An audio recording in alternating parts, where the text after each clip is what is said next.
For thousands of years, humanity has told stories of giants, not in just one place, but across civilizations separated by thousands of miles.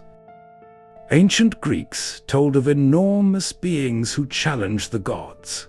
Ancient biblical traditions spoke of the Nephilim, the Anakim, and warriors like Goliath. And centuries later, something strange began appearing in newspapers.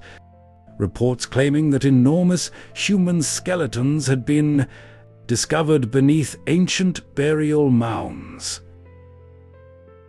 Some were probably exaggerations. Some were proven hoaxes. Others became mysteries that people still argue about today. Then came an even stranger claim that evidence of these discoveries had somehow disappeared. So what is actually true? Were giants simply creatures of mythology? Were unusually tall, ancient humans transformed into legends? Or is there something behind these stories that we still don't fully understand? Across 11 chapters, we're going to follow the stories, examine the evidence, expose the hoaxes, and separate documented history from legend, because the real story of the giants may be stranger than the myth. Let's begin. The giant skeletons of Ohio. What if I told you that, more than a century ago, stories of giant skeletons were coming out of Ohio? Not mythology. People claimed they were actually being dug from ancient mounds. Ohio is covered with extraordinary ancient earthworks. Thousands were built by indigenous peoples, including the cultures archaeologists call Adena and Hopewell. During the 1800s, these mysterious mounds attracted explorers, archaeologists, and plenty of treasure hunters. Then strange stories began spreading. Newspapers and local accounts claimed that some excavations revealed unusually large human skeletons. Soon the story became much bigger. America had once been inhabited by giants. Some people even argued that these giants belonged to a mysterious lost race, and that they had built the enormous mounds. But then serious archaeological investigations began. In the late 1800s, the Smithsonian's Bureau of Ethnology launched extensive mound explorations. The evidence pointed somewhere very different. The great earthworks were created by the indigenous peoples of ancient North America, not a mysterious vanished race of giants. And archaeology has never established the existence of a lost population of enormous humans living in Ohio. So were those old reports exaggerations, misidentified bones, sensational newspapers, or something else? Because here's what makes the story fascinating. The giant claims didn't disappear. They spread across America and eventually became part of a much older mystery. Because Ohio is only our first stop, stories of giants appear thousands of miles away, and some were written down thousands of years ago. The giants of Patagonia. In 1520, Magellan's expedition reached the coast of Patagonia. Then the sailors saw something they weren't expecting. A giant. Antonio Pigafetta, who traveled with Magellan, recorded the encounter. He described seeing a man of giant stature on the shore. The Europeans had encountered indigenous people of Patagonia, associated with the Toilchi. They were known for being remarkably tall compared with many Europeans of the period. But as the story traveled back to Europe, the Patagonians became bigger and bigger and bigger. Soon, European books and maps were depicting Patagonia as a land inhabited by enormous humans. The Patagonian giants became famous. For generations, other travelers returned with stories about unusually tall people. Some accounts seemed to support the legend, others didn't. So were they really giants? Probably not in the supernatural sense. The Tawelchi were genuinely tall people, but the enormous heights described in some European stories appear to have been exaggerated. And there's another fascinating detail. The name Patagonia itself became associated with these mysterious people. But the popular idea that it simply means land of the big feet is probably wrong. So once again we have something strange.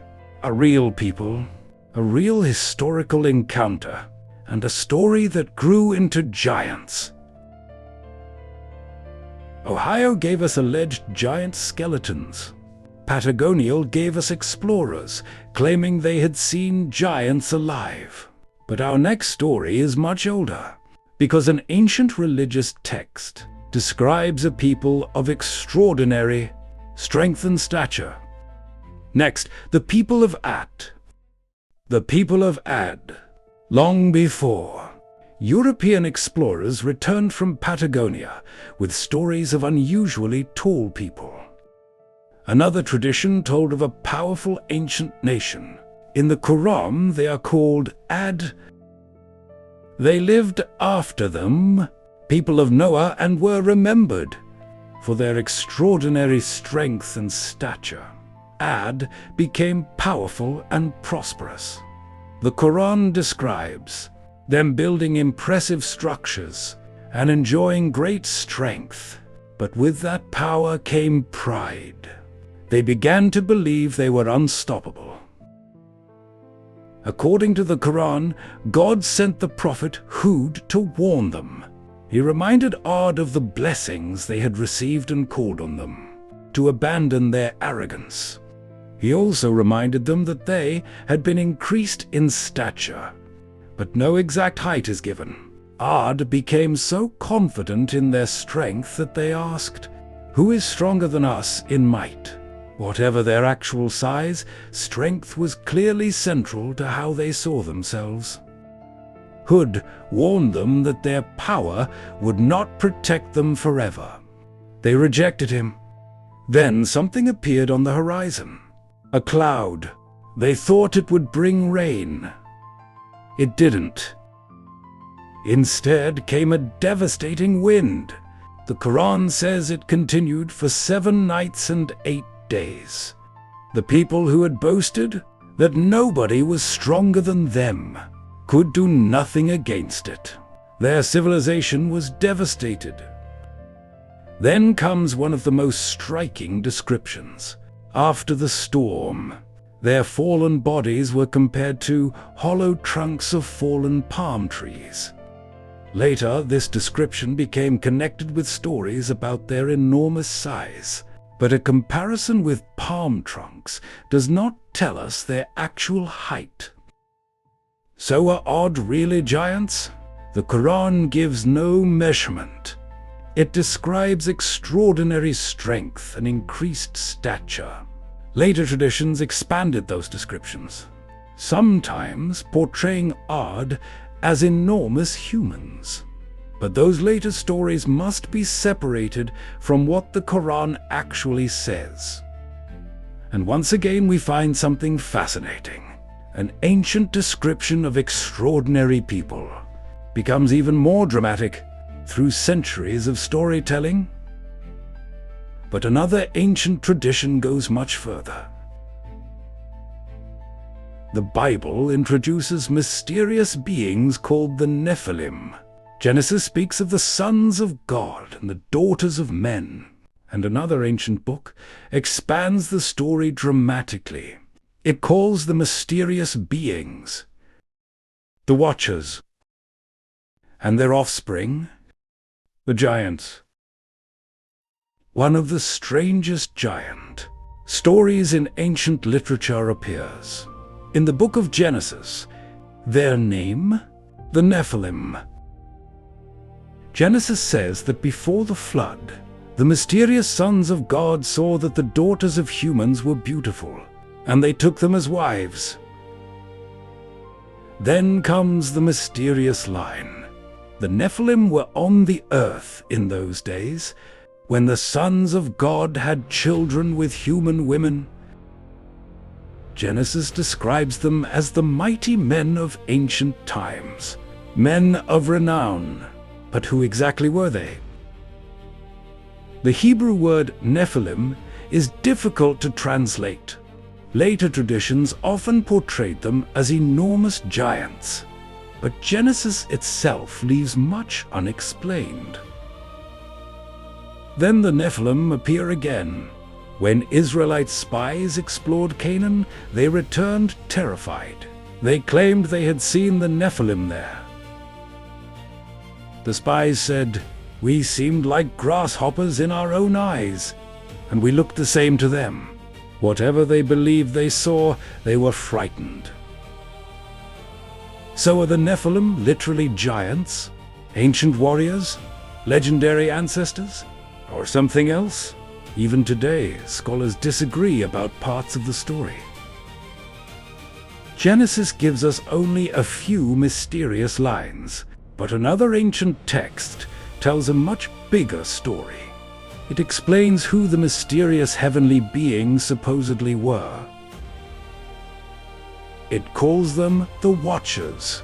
It tells how they descended to earth, how they took human wives, and how their children became enormous giants. That ancient text is called the Book of Enoch. Genesis gives us only a few mysterious lines about the Nephilim, but another ancient book tells a much darker story, the Book of Enoch. According to Enoch, a group of heavenly beings called the Watchers looked down upon human women, and they made a forbidden decision. They would descend to earth. The Watchers came down upon Mount Hermon. There, they made an oath together. None of them would abandon what they were about to do. They took human women as wives, and according to the Book of Enoch, those unions produced extraordinary offspring. Giants. Enoch describes enormous beings who consumed everything humans produced. And when there was no longer enough food, the story becomes much darker. But the Watchers were accused of another crime. They taught humanity forbidden knowledge, weapons, sorcery, astrology, and other secrets of heaven. One Watcher became particularly infamous, Azazel. Enoch says he taught humans how to make swords, knives, shields, and armor. Violence spread across the earth. According to the story, heaven finally intervened. The Watchers were condemned, and the giants were destroyed. But their story didn't completely disappear. Fragments of the Book of Enoch were discovered among the Dead Sea Scrolls. That means the Watcher story isn't a modern internet legend. Versions of it were circulating more than 2,000 years ago. And that creates another mystery. If the Book of Enoch was known in the ancient world, and even influenced early Jewish and Christian traditions, why isn't it inside most Bibles today? Everyone knows the story. A young David, a sling, and a terrifying warrior named Goliath. But how giant was Goliath really? The Bible describes Goliath as a warrior from Gath. He wore heavy armor and carried an enormous spear. Just seeing him terrified the Israelite army. In many modern Bibles, Goliath stands at 6 cubits and a span. Depending on the measurement used, that's around 9 feet tall. A true giant. But there's a problem. Some much older manuscripts give a completely different number. The ancient Greek Septuagint and a Dead Sea Scroll manuscript say 4 cubits and a span. That would put Goliath closer to roughly 6.5 feet tall. Still enormous compared with many men of his time, but very different from 9 feet. And Goliath wasn't the only unusually large warrior connected with Gath. Other biblical passages describe formidable warriors from the same city. Some are associated with the Rephaim, another mysterious ancient group frequently connected with giant traditions. One warrior is even described with 6 fingers on each hand and 6 toes on each foot. But was Goliath actually a Nephilim? The Bible never directly calls him one. Later traditions often connect these giant stories, but we shouldn't turn that connection into fact. What the ancient text does give us is a formidable warrior, a young David. And 1 stone from a sling, Goliath fell, and David became a legend. So was Goliath a 9-foot giant? A remarkably tall warrior? Or did centuries of copying preserve different versions of his height? Whatever the answer, Goliath wasn't the last giant people claimed to encounter. Ohio wasn't the only place where Americans reported finding giant skeletons. For decades, similar stories appeared across the country, and one of the strangest came from Florida. In 1922, newspapers reported an extraordinary discovery near Tampa. Ancient human skeletons had supposedly been uncovered from a burial site, and they were described as unusually large. The reports described massive jaws, large teeth, and powerful bones. The newspapers called these ancient people giants. The story spread across America. Some reports even claimed the bones were being sent to the Smithsonian Institution for examination. But then the trail becomes difficult to follow. And Tampa wasn't alone. Throughout the 1800s and early 1900s, American newspapers published stories about enormous skeletons discovered in mounds, caves, and burial grounds. Some reports describe people over 7 feet tall. Others went much further, claiming 8, 9, or even 12-foot skeletons. But there was a problem. Many discoveries couldn't later be verified. Some were exaggerations, some were second-hand stories, and some were outright hoaxes. Even genuine, unusually tall skeletons don't prove that. America was inhabited by a separate race of giants. Humans occasionally grow beyond 7 feet even today. And despite modern claims of a massive Smithsonian cover-up, there is no verified evidence that the Smithsonian secretly destroyed thousands of giant skeletons. In fact, its archaeological reports were publicly published. So why did America once have so many giant skeleton stories?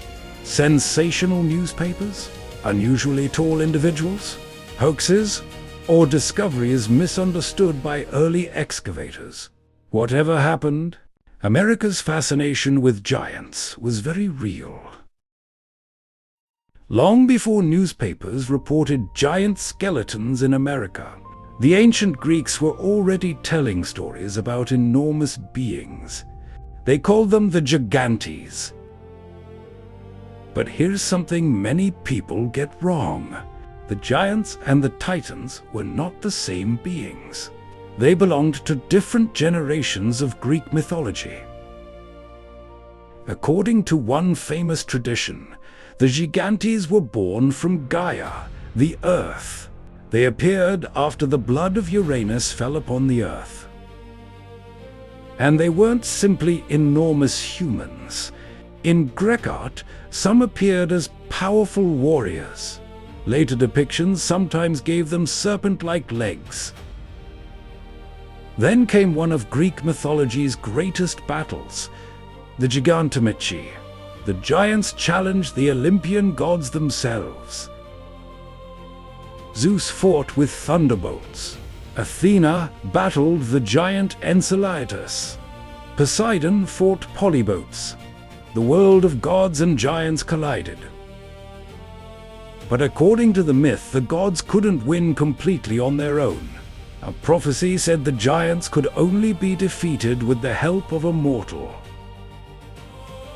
That mortal was Heracles. With his bow he joined the Olympians and helped destroy the giants. For the Greeks, these weren't archaeological reports of giant humans. They were mythology, stories about chaos challenging divine order. But Greece wasn't alone. Far to the north, another ancient tradition imagined enormous beings who challenged the gods. The Norse called them the Gitna. Far north of Greece, another ancient tradition told stories of beings who challenged the gods. The Norse called them the Gitna. Today, Gitna are usually called giants. But there's a problem. Not every Jatong was actually described as enormous. Some appeared almost human. Others were monstrous. Some were associated with mountains, ice, fire, and the dangerous forces beyond civilization. And according to Norse mythology, they were incredibly ancient. Before Odin, before Thor, there was Ymir. Ymir was the primordial being from whom other Gitna descended. Then Odin and his brothers killed him, and what happened next was extraordinary. According to the myth, Ymir's flesh became the earth, his blood became the seas, his bones became mountains, and his skull became the sky. But the Gitna didn't disappear. They became some of the greatest enemies of the Norse gods, and nobody fought them more famously than Thor. Yet the relationship wasn't simple. The gods fought Gitna, married them, and even had children with them. Thor himself had Jotun ancestry. Then came Ragnarok. Gitna and other enemies of the gods marched into the final battle. The old world was destroyed. From Greece to Scandinavia, enormous beings became symbols of forces beyond human control. But centuries later, one woman claimed these ancient giant stories weren't mythology at all. She believed they remembered lost races of humanity. Her name was Helena Blavatsky. Blavatsky and the Lost Giant Races. By the 1800s, giant stories were no longer confined to ancient mythology. One controversial writer claimed they were memories of something real. Her name was Helena Blavatsky. In 1888, Blavatsky published a massive work called The Secret Doctrine. Inside it was a strange theory about humanity's forgotten past. She claimed humanity had developed through a series of ancient civilizations she called root races. And some, she believed, were very different from us. One was connected with the legendary continent of Lemuria. Blavatsky described its inhabitants as enormous beings, far larger than modern humans. Then came the Atlanteans. In her system, they too were portrayed as powerful ancient people associated with a lost civilization. Atlantis had become part of a much larger occult history of humanity. Blavatsky believed myths from different cultures preserved fragments of these forgotten ages. Stories of giants, titans, and enormous ancient beings weren't simply fantasy to her. She believed they contained distorted memories. But there is a major problem. Modern archaeology, anthropology, and genetics provide no evidence for Blavatsky's root races or giant Lemurian humans. Her system was esoteric philosophy, not scientific archaeology. Even Lemuria had a very different origin. Scientists originally proposed a lost landmass in the 1800s to explain animal distribution. Plate tectonics later made that explanation unnecessary. Blavatsky transformed Lemuria into something completely different. Yet her writings became enormously influential in later occult and alternative history movements, and ideas about lost civilization and ancient giant races survived long after her death. So now we follow giants through religion, mythology, ancient manuscripts, newspapers, and occult theories. But one question remains: did giants ever actually exist? For thousands of years, people told stories about giants. Not just in one country, across completely different cultures. So where did they all go? Ancient Greece had its giants and titans. Biblical traditions spoke of the Nephilim, the Anakim, and of course Goliath. Across North America, old legends became mixed with something even stranger. During the 1800s and early 1900s, newspapers repeatedly published stories claiming that enormous human skeletons had been discovered. Some reports described skeletons 7 feet tall. Others claimed 8, 9, or even more. But newspaper stories are not the same thing as archaeological proof. And we know that some famous giant discoveries were complete frauds. The 10-foot Cardiff giant, discovered in 1869, turned out to be a carved stone hoax. Then came an even bigger story. People began claiming that the Smithsonian had collected giant skeletons and deliberately made them disappear. But there is a problem. There is no verified evidence that the Smithsonian destroyed a hidden race of giants. The famous modern story about thousands of destroyed skeletons came from a satirical website. So after 11 stories, what do we actually know? The legends are real. The old newspaper reports are real. Some unusual discoveries were real. Some were hoaxes. But a lost race of enormous humans? That remains unproven. And perhaps that is why the mystery of the giants refuses to die.